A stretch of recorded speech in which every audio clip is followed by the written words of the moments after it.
Ayan, so good afternoon everyone. Ayan, so gabi na.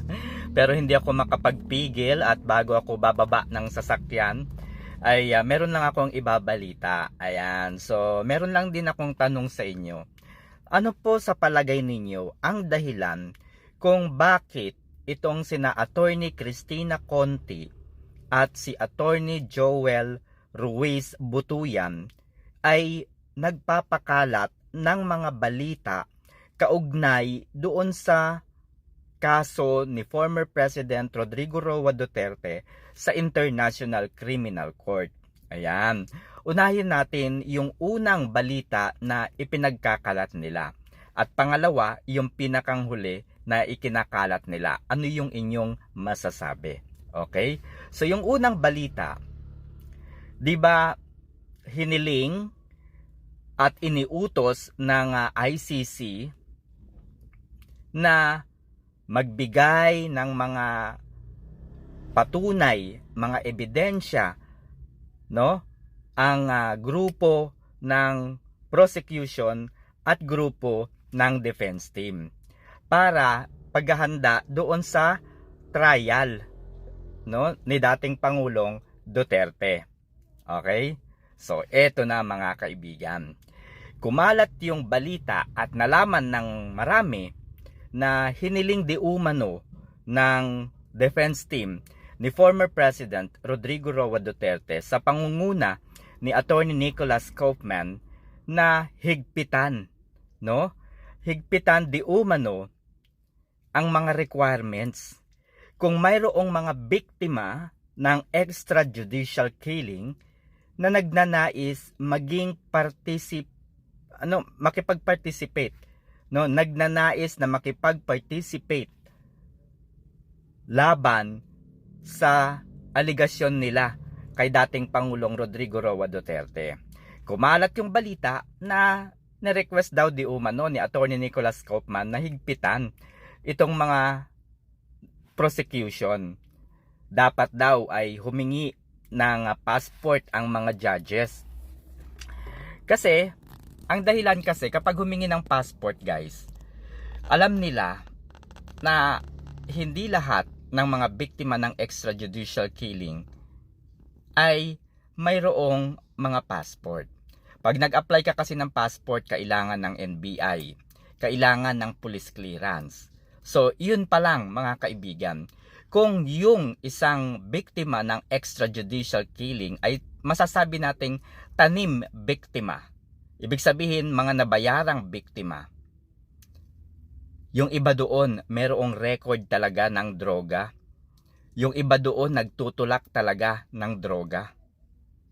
So, hindi sila magkakaroon o hindi sila makakakuha ng police clearance. Hindi sila makakakuha ng NBI. So, meron silang record. Kaya, yun yung ikinakalat nila. Sabi ng prosecution sa pamumuno po, no, ng napakaingay na abogada na si Attorney Cristina Conti, sobra naman daw itong hiniling ng defense team and so on so forth. So after a week ay dinismiss di umano, hindi di umano pinagbigyan ng ICC yung request ni Attorney Kaufman na higpitan itong mga nagnanais na maging parte ng prosecution. So dahil nga reject, hindi tinanggap ng ICC judges, sino ngayon ang lumalabas na syunga-syunga? So lumabas na mali-mali, hindi makatarungan, hindi maayos, walang kaalam-alam itong si Attorney Kaufman sa procedure sa ICC. So nireject di umano ng ICC yung request na yon. Ngayon hindi nakapagpigil itong si Attorney Nicholas Kaufman. So during the interview sa The Hague, sabi niya, paanong mare-reject? Hindi naman ako nag-file ng ganun. Paanong mare-reject? Bakit namin babawalan, bakit namin pipigilan itong mga sinasabi nilang biktima ng extrajudicial killing? Karapatan nila yan. Kung sila ay biktima, karapatan nila na sabihin ang katotohanan, ihayag yung kanilang nararamdaman. So bakit namin sila pipigilan? So walang mare-reject dahil wala kaming nire-request na ganyan. So dahil nga taklesa itong si Attorney Nicholas Kaufman, sabi niya, sila nga, si Attorney Nicholas Kaufman, sabi ni Nicholas Kaufman, sila nga, si Attorney Cristina Conti, Attorney Joel Ruiz Butuyan, hindi pa naman tinatanggap ng ICC bilang opisyal na abogado ng prosecution. So sino yung magiging abogado ng prosecution? So hindi pa sila tanggap, hindi pa sila ina-acknowledge, pero napakaiingay na nila. Yan ang estratehiya ng mga ito, sabing ganon ni Attorney Kaufman. Di napahiya itong si Attorney Ruiz Butuyan, Attorney Cristina Conti. Okay, so alam niyo na yan, yung bagay na yan. Ito po yung pinakang latest, mga kaibigan.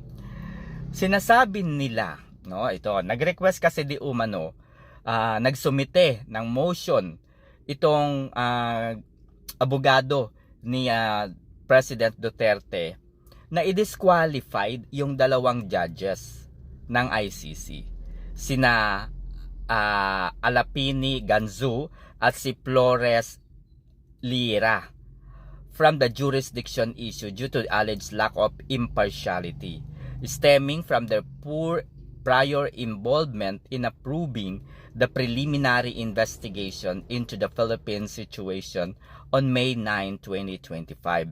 So ibig sabihin, itong dalawang judges na kasi na to, nagpahayag na kaagad, no, na okay daw yung jurisdiction, may karapatan ng ICC and so on so forth. So pinangunahan na nila, no, pinangunahan na nila itong ICC.